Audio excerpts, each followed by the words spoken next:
Hello everyone, and thank you for listening to 20-Minute Marketing. I am excited to get started and present this week's guest right away. So we are going to be chatting to Tukan today. He is going to be talking to us about how you can check that your marketing strategy targets the right people, which is very important in any business. Let's get started. So hi Tukan, could you start by telling us a little bit about yourself and Leadsift? Sure thing. Hello, everyone. My name is Tukan. I am the CEO and co-founder of Leadsift. Leadsift is a sales intelligence platform that helps other B2B technology companies identify the accounts and prospects to go after based on signals of intent. We are based out of Halifax, Nova Scotia in Canada, but we have clients globally. So super excited and happy to be here. Yeah, so it's going to be really interesting to hear all about the sort of intent and that side of things. So we'll get straight forward to it and get started in the main section in just one moment.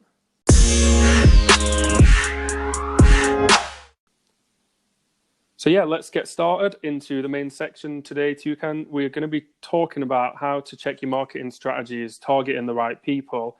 I know that you've done quite a lot of work and you've got experience at top line level in terms of marketing strategy.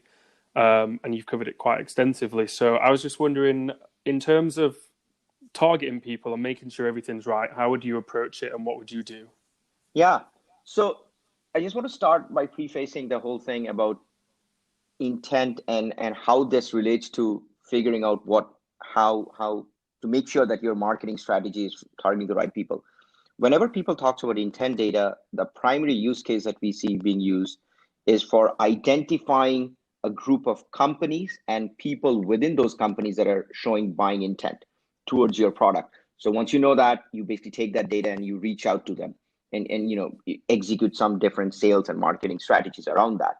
But one interesting side effect or collateral of mining for intent we found out was actually getting additional insights around the overall marketing strategy of that you should be using and making sure your marketing strategy is aligning with the target audience. So there are a few different things in there. There are three broad things that we see to make sure that your marketing strategy is on point and is being effective.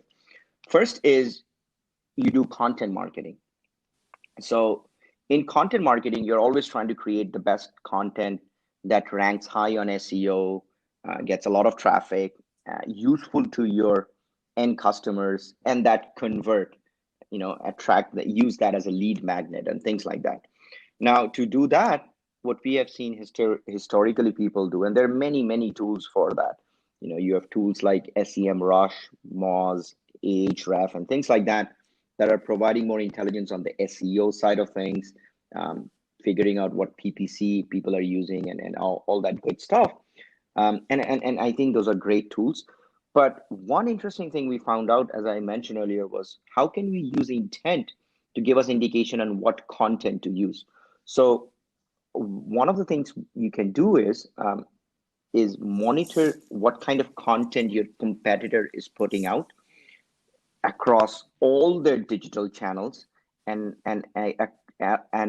also analyzing all the different kinds of content they're putting out, whether it's blogs, a tweet, a LinkedIn post, a webinar, a case study, anything that they're putting out, analyzing them and extracting topics out of that.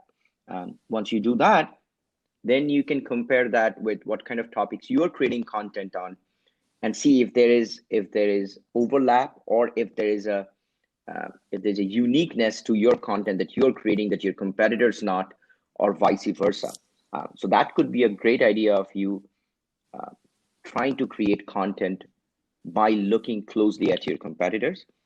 And have you found doing it manually and just going through each competitor one by one, spending a bit of time each day maybe doing it that way, or maybe using a tool like BuzzSumo and typing in keywords and topics to see what people are talking about?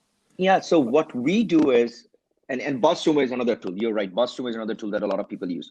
What we do is we actually use Leadsift to get this information. And we've spoken to a few of our customers. The process is still BuzzSumo or manual. It's a lot of manual work that they go through the different channels. We use our own tool because we analyze competitors for prospects, right? We analyze competitors to figure out who the competitors are talking to, or who's talking to the competitor. While doing that, as a side effect, it's a very nice side effect. We actually figure out, our system actually spits out topics that these competitors are creating content on. So that's how we get a list of high level topics and themes the competitors are creating different kinds of content on. And that's what we get insights on to then say, all right, the competitors are creating a ton of content on this. Do we have anything around that, around those topics? If not, should we create them? So that's how we get that intelligence. Yeah, and then you can sort of, if it's working for them, then you catch on and copy, and then it might be something that they're spending time on, and you're thinking, actually, we've actually tried that, and it's not worked out for us, so they're probably spending time in the wrong areas, and we can capitalize somewhere else, maybe. Exactly. So there's an interesting layer to that. So, every competitor, every company is putting content out to attract traffic, right? Attract potential prospects. That's the whole point of it. But one of the things we do is, so let's say someone puts out a piece of content, whether it's an infographic or a white paper or something like that, or a webinar. What we do is we analyze the engagement of that piece of content across the public web. We see what kind of people are talking about it, sharing, asking questions and things like that. And from there on, sometimes we see that, someone put out a piece of content and a big fraction of that content is being engaged by our target audience. Because let's say we sell into marketers, and if we see a piece of content that's being put out and it's being engaged by freelancers, bloggers, or whoever, that's not very relevant for us. We want to know who is engaging with that content. So just not knowing what topics your competitor is creating content is enough. You need to go a level deeper and see who are the people that are engaging with that content. And if you see they are attracting the right kind of audience that you want to sell to, that's the piece of content that you need to be paying closer attention to. So you need to do competitive analysis, but also look at the audience that is engaging with that competitor's content. And I think that's the line that it takes to sort of get an understanding of who you're trying to target. Because it's okay a competitor share or yourself sharing hundreds or thousands of articles, but if it's not going to the right people, then it's wasted time. Absolutely, yes. So as a segue to that, one of the things that we do, so you're basically going layers, right? So first you look at your competitors to get the idea of kind of content to create. The other thing you look at is also flip the switch. Instead of looking at competitors, let's track the ideal customer profile. So for example, I'll give you a couple examples. So we were working with a customer in the marketing automation space, and they obviously sell to companies between 20 to 500 employees in UK and US, and they are typically selling it to marketers. So we were seeing, all right, what are the kind of topics are these marketers showing interest about today, right? Because obviously they will all be showing, at a high level interest about marketing automation and everything around that. But what are specific topics right now they're interested in? And one thing we found out was they were showing interest about GDPR. There's a lot of interest about GDPR in August of this year. So that was a very interesting thing we found out, because GDPR came into being last year, right? And that was a hot topic. So for them to see people talking about GDPR was very interesting. When we peel the level below about the kind of content these marketers were showing interest about, it was actually GDPR with relation to this thing that's coming up in California. It's called the CCPA. California is launching a new privacy act similar to GDPR, and marketers were concerned about that. So as a topic idea for this marketing automation company, they should definitely be putting out some informative and educational content about how to be compliant with CCPA and how that relates to GDPR and things like that. So that's a very interesting insight that you can get, not by looking at competitors, but looking at what are the topics that ICP cares about. Of course, yeah. So, and then is there just sort of moving, we've kind of spent quite a bit of time on content as the first pillar or layer. Mhm. Is there a second or third one that we were going to move on to, I think? Absolutely. So the second piece then comes is the other thing that marketers spend a lot of time and money is event marketing, is sponsoring events and attending events, and they're expensive line items in your marketing budget. So typically, if you're a marketer, you have a pretty good idea of where your buyers would go to, right? If you're selling into sales or anything to do with sales and marketing, you'd go to Dreamforce or a Marketo Summit and things like that.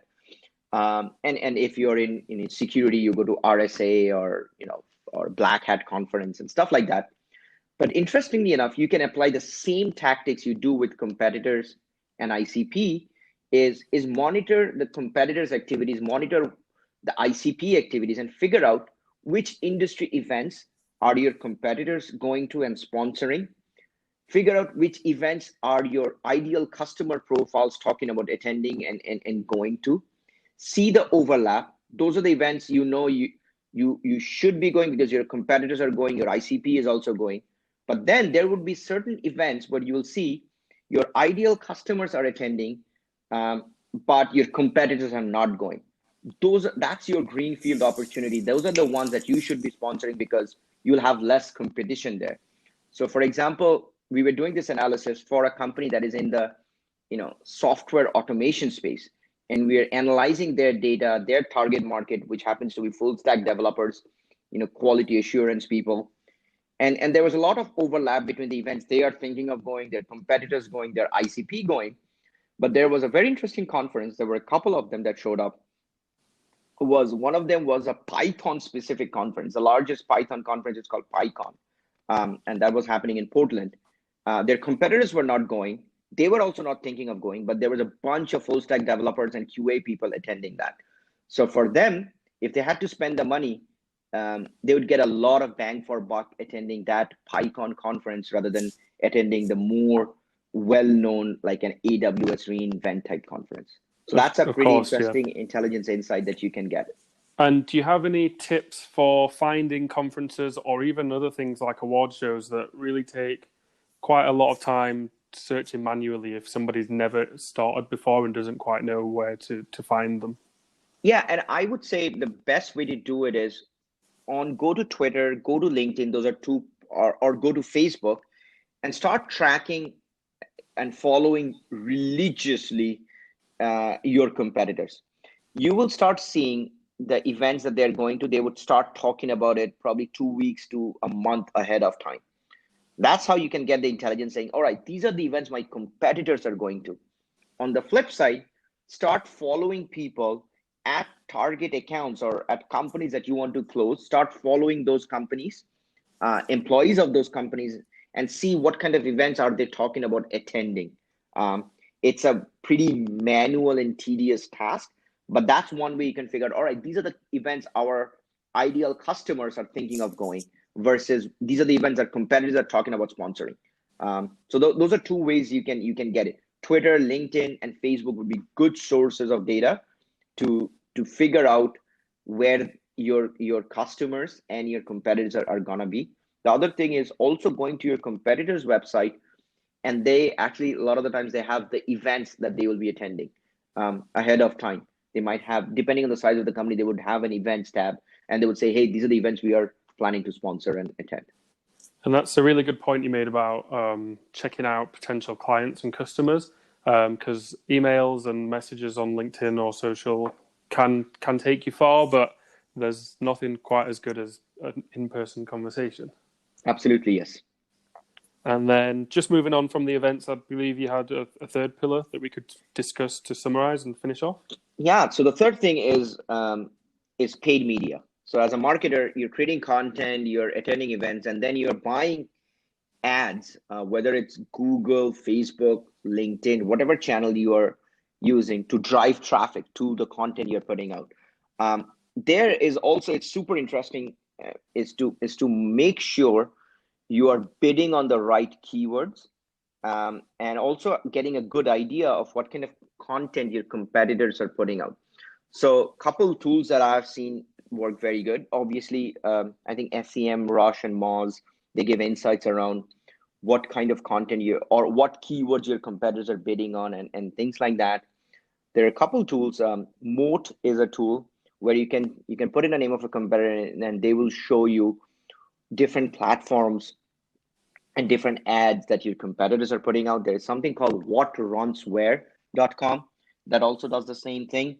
In fact, Facebook actually has a free tool. So if you go to your competitor's Facebook page, and you can see ads, you can click on that and you can see all the ads that they're currently running and the engagement that they're getting on that.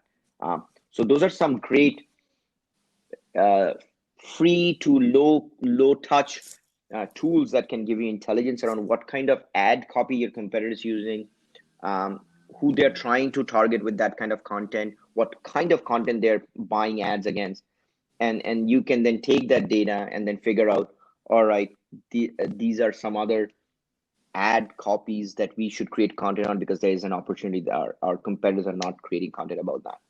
And I think, yeah, that also comes back to your original pillar about creating content whereby you find out what they're paying their customers to see, which is your potential customers if you're trying to steal them or go for Absolutely. similar clients.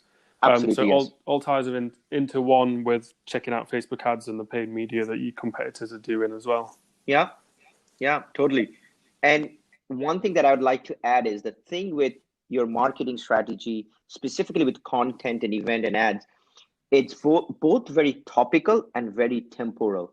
What I mean by that is the topics change with time because the interest or priorities change with time. There are some common themes around every industry, but then there are certain subtopics and niche topics that all of a sudden come up, like, for example, a GDPR or a CCPA or something to do with testing or something like that.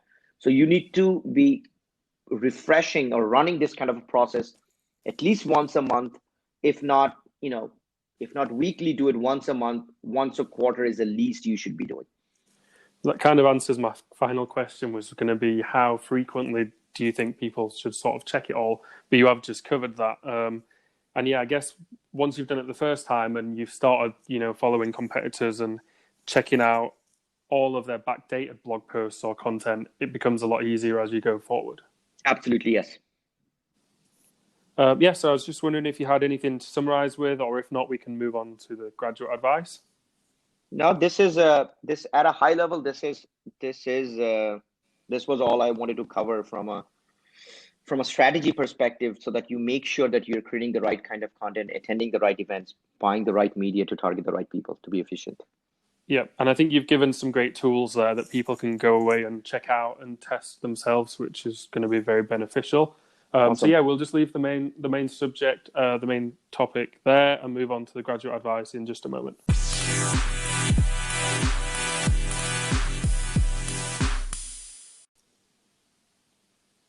So as always, just to finish off for the last few minutes, we're going to be talking a little bit about graduate advice. As always, it's not just for necessarily people who are about to graduate. It can be people who maybe want a career change, or somebody who thought about going into marketing but isn't quite sure. So first of all, would you be able to tell us too, kind of a little bit about your experience in university? I know it is a little different to the traditional sense. Yeah. So I moved from India to Canada to do my undergraduate. I did my undergraduate degree, and after my undergraduate, I immediately joined the company where I was interning while doing my undergrad, and I worked there for 5 years. Um, while I was working there, I joined my master's program in computer science to do research in natural language processing. Halfway through the program, I also started working on Leadsift, and I had finished all my courses for my master's. I just had my thesis left, but Leadsift had taken off, and I kept my master's on pause for a year and a half. I was paying still the registration fees, but after a year and a half, getting stuck on my thesis because I didn't have any time. So I actually dropped out of my master's, much to the dismay of my Indian parents. But I ended up doing it because I was not being honest. I just didn't have time for Yeah. working on a thesis. So yeah. So I did not finish my master's degree. Do you think sort of there is less pressure now on people interested in marketing to go out there and get a PhD or a master's? I feel like there are quite a lot of ways into the industry now. Yeah, I don't think you need to do a PhD to get into marketing. I don't know if there is a PhD degree for getting into marketing, and even masters. To be honest with you, a lot of marketing nowadays is agile and learning on the job. And so when you are just starting out, fresh graduate, I don't think you are gonna be the head of growth or head of marketing in an organization. You'll probably join as a marketing associate where you learn on the job, and hopefully you find a great mentor and a boss who can guide you. And from there on, you just pick up the cues of what they're doing, what are the tactics, and just be super curious about everything that is going on and analytical. I don't think you really need a master's degree to excel in marketing. And then you mentioned about maybe mentors, etc. I think there's quite a good community in the marketing community where you can go places and get resources and get answers. Maybe like the Moz community being a great example. Do you have any other things or tips that you could share for someone that's trying to learn a little bit more before maybe applying for that first role? Yeah, so a few things. There is more tutorial content about marketing sales now than it has ever been. And it's all free. LinkedIn, Medium, Quora, Reddit, you name it, Facebook groups. There's tons of them, tons. There's an amazing Facebook group that I'm part of called SaaS Growth Hacks, where there's people, entrepreneurs, marketers, salespeople in SaaS they're sharing best practices. So that's an awesome resource. But outside of that, in general, as a fresh graduate or someone who's trying to get into the marketing world, I think two things needs to be important. One is you need to be good at storytelling. By that I mean is, any problem, you need to have a good way to articulate that through audio and through text, through video. You need to know how to articulate a problem to the end customer, and then customer can be your boss or it could be a Fortune 500 company. So you need to be good at storytelling. You need to keep practicing that, learning that, writing content, creating videos. You might not have a lot of view or audience, but still put it out there. It will sharpen your storytelling skills. That's super key. The second tactical tip that I would give is learn Salesforce, HubSpot. Those are two tools, and there are a lot of certifications and things available, and Google Ads. If you know those three things, getting into a company, you're already super valuable. And yeah, you can sign up for the Google Ads Academy without actually creating an account. So that's a Yeah. good place to start on that one. Just one final question. I know we've been a few minutes on this segment. If you were hiring a marketing or maybe just any graduate right now, besides all of that technical knowledge like on-page optimization or building an ads account, what sort of skills or knowledge would you be looking for? You look for attitude, to be honest with you. If you're a fresh graduate, you probably realize that they don't have a lot of experience. If they know what a CRM is and what a marketing automation is and the basics of it, that's a great starting point. But the most important thing is the right attitude. If you by talking with them, you realize that they are willing to learn and smart enough to pick something up new. That's all you look for when hiring a fresh graduate. So thank you for being an awesome guest. You've provided some great insights and some tools that people can go away and action. So as always, thank you for listening. I hope you've enjoyed the episode, and stay tuned for episode 16, which will be coming out very shortly.